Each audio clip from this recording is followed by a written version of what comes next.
आजच्या या विशेष व्हिडिओमध्ये आपण आषाढी एकादशीचे संपूर्ण महत्त्व, या दिवशी भगवान विष्णू माता लक्ष्मीची पूजा कशी करावी, या दिवशी कोणती कामे आवर्जून करावीत आणि कोणत्या चुका करणे पूर्णपणे टाळावे, याबद्दल सविस्तर माहिती जाणून घेणार आहोत.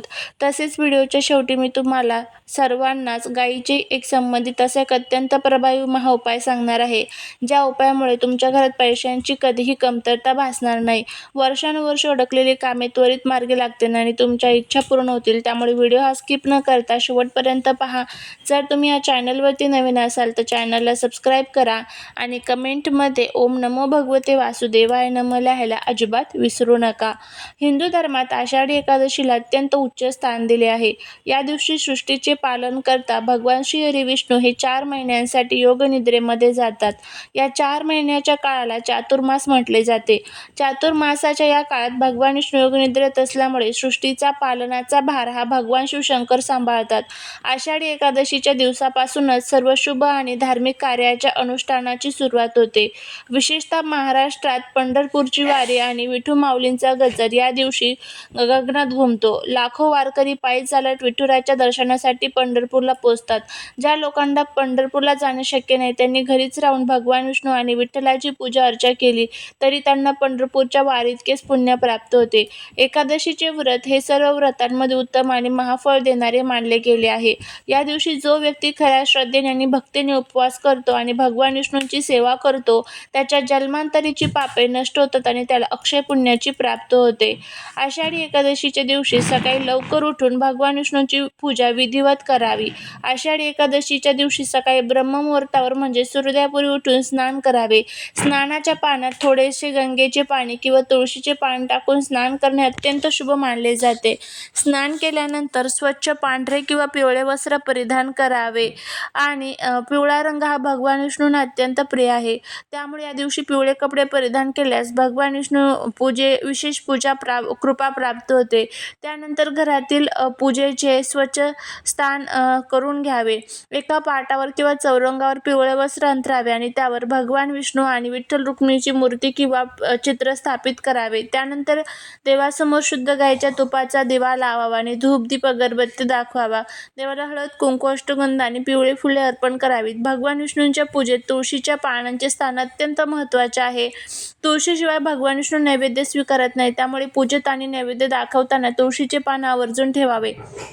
या दिवशी देवाला पिवळी मिठाई, केळी आणि पंचामृत नैवेद्य दाखवावा आणि ओम नमो भगवते वासुदेवाय या मंत्राचा किमान 108 वेळेस जप करावा. आणि त्याचबरोबर या दिवशी विष्णू सहस्रनाम, कनकधारा स्तोत्रम आणि विठ्ठलाच्या चालीसाचे पठण करणे अत्यंत फलदायी मानले जाते. आषाढी एकादशी याच्या अत्यंत पवित्र दिवशी कोणती गोष्ट आवर्जून करावी याबद्दल सविस्तर माहिती आपण घेऊया. या दिवशी उपवास ठेवणे सर्वात महत्त्वाचे मानले जाते.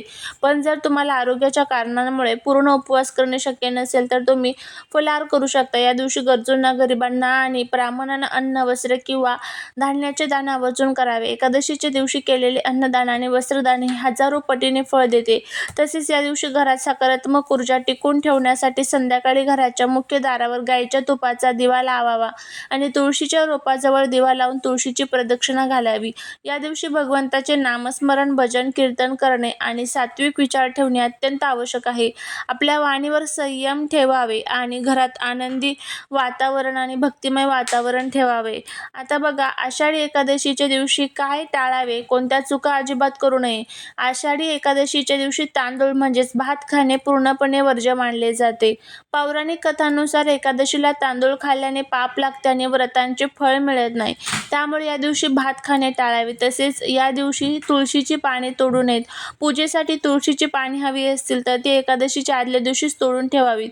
एकादशीच्या दिवशी घरात मांस, मद्य, कांदा, लसूण यासारख्या तामसिक पदार्थांचे सेवन अजिबात करू नये. कोणाशी वादविवाद करू नये, कोणाचाही अनादर करू नये, कोणाबद्दलही वाईट विचार किंवा पापकर्म करू नये. या दिवशी राग, द्वेष आणि चुगली करण्यापासून दूर राहावे. एकादशीच्या दिवशी केस कापणे, नखे कापणे किंवा झाडू मारताना बारीक जीवहिंसा होणार नाही याची काळजी घेणे अत्यंत गरजेचे आहे. या नियमांचे तंतोतंत पालन केल्यास एकादशीच्या व्रताचे पूर्ण पुण्य आपल्याला प्राप्त होते. आता आपण बघूया की आपल्याला आषाढी एकादशीला गाईला एक एक विशिष्ट वस्तू खाऊ घालण्याचा महा उपाय जर तुम्ही केला तर तुमच्या आयुष्यातील अडचणी दूर होतील, घरात पैशांच्या अडचणी दूर होतील, अडलेली कामे मार्गी लागतील, तुमच्या इच्छा मनोकामना पूर्ण होतील. तर असा कोणता उपाय आपल्याला करायचा आहे? बघा, आपण खूप कष्ट करतो, मेहनत करतो, पण त्या केलेल्या कष्टाचं, मेहनतीचं फळ आपल्याला मिळत नाही. घरामध्ये आलेला पैसा घरामध्ये टिकत नाही आणि त्याचबरोबर अनेक प्रकारच्या दुःखांचा आणि संकटांचा आपल्याला सामना करावा लागतो. गायीमध्ये 33 कोटी देवी देवतांची स्थान असते आणि गायीची पूजा केली तर साक्षात भगवान विष्णूंची पूजा केल्याचं पुण्य जे आहे तर ते आपल्याला मिळत असतं आणि जे काही अडचणी आहेत तर त्या आपल्या दूर होतात. आपल्या सर्व इच्छा ज्या काही असेल तर त्या धनप्राप्ती, लक्ष्मीप्राप्ती, कर्जमुक्ती संबंधीच्या ते आपल्या सर्व इच्छा पूर्ण होण्यासाठी आपल्याला मदत मिळत असते. तर आता गायीची सेवा केल्यामुळे आपल्या जीवनातील अडचणी तर दूर होतात, पण भगवान विष्णू आणि माता लक्ष्मी देखील आपल्यावरती प्रसन्न होत असतात. त्यामुळे आपल्याला हा जो उपाय आहे तर त्या या विशिष्ट तिथींवरती करायचा असतो. या तिथींना पृथ्वी तलावरती जी काही सकारात्मक ऊर्जा असते तर ती रोजच्या तुलनेमध्ये सहस्रपटीमध्ये जास्त प्रमाणात असते आणि या तत्वांमध्ये ज्यावेळेस आपण उपाय करतो त्यावेळेस त्याचे अजून चांगले फायदे हे आपल्याला मिळत असतात. आता एकादशीच्या दिवशी सकाळी स्नान उरकल्यानंतर थोडी कणिक म्हणजेच गव्हाचे पीठ घ्यावे. त्या कणकेमध्ये थोडेसे शुद्ध तूप, अगदी चिमूटभर हळद आणि थोडासा गूळ मिसळून त्याचा एक छान गोळा म्हणजेच उंडा तयार करावा. हा कणकेचा गोळा तयार केल्यानंतर तो देवांसमोर ठेवावा आणि भगवान विष्णू, माता लक्ष्मीचे ध्यान करत आपल्या घरातील आर्थिक अडचणी दूर व्हाव्यात, अडकलेले पैसे परत मिळावेत आणि सर्व इच्छा पूर्ण व्हाव्यात अशी प्रार्थना करावी. त्यानंतर हा गोळा घेऊन आपल्या जवळच्या एखाद्या देशी गायीजवळ जावे. गायीला हिंदू धर्मात 33 कोटी देवांचे स्थान मानले गेले आहे. गायीच्या पाठीवर माता लक्ष्मीचा वास असतो. गायीला नमस्कार करून तिचा आशीर्वाद घेऊन ते हळद, तूप आणि गूळ मिश्रित कणकेचा गोळा गायीला आपल्या हाताने प्रेमाने खाऊ घालावा. हळद ही भगवान विष्णूंना अत्यंत प्रिय असते. गूळ व तूप हे माता लक्ष्मी आणि बृहस्पती ग्रहाला प्रसन्न करते. जेव्हा आषाढी एकादशीच्या सारख्या पवित्र सणाच्या दिवशी तुम्हाला गायीला ही गोष्ट तुम्ही खाऊ घालता तेव्हा तुमच्या कुंडलीतील गुरुग्रह मजबूत होतो, माता लक्ष्मीची अखंड कृपा प्राप्त होते आणि घरातील दारिद्र्य नष्ट होऊन धनसमृद्धीचा मार्ग मोकळा होतो. हा उपाय एकादशीच्या दिवशी नक्की करा. तुम्हाला स्वतःला तुमच्या आयुष्यात सकारात्मक बदल दिसून येतील. अशा पद्धतीने आपल्याला हा उपाय जो आहे तर तो करायचा आहे. फक्त एक गोष्ट लक्षात ठेवा, ज्यावेळेस आपण एखादा उपाय करतो, एखादी सेवा करतो त्यावेळेस त्यावरती आपला पूर्ण विश्वास, भक्ती आणि श्रद्धा असणं खूप गरजेचं आहे. त्यामुळे पूर्ण विश्वासाने उपाय करा. मनामध्ये कुठेही किंतु परंतु येऊन देऊ नका आणि उपाय करा. नक्कीच तुम्हाला याचा जो काही चांगला फायदा आहे तर तो तुम्हाला बघायला मिळेल.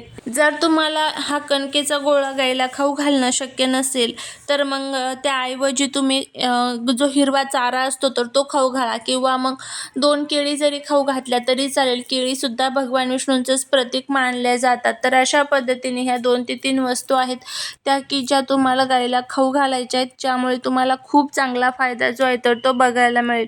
नक्की हा उपाय करून बघा. तुम्हाला नक्कीच याचा खूप चांगला अनुभव येईल. झालेली सेवा ही महाराजांच्या चरणी रुजू करते. जर तुम्हाला हा व्हिडिओ आवडला असेल तर लाईक, शेअर आणि सबस्क्राईब करायला विसरू नका. भेटूया पुढच्या एका छानशा नवीन व्हिडिओत एका नवीन माहितीसोबत. तोपर्यंत सर्वांना श्री स्वामी समर्थ.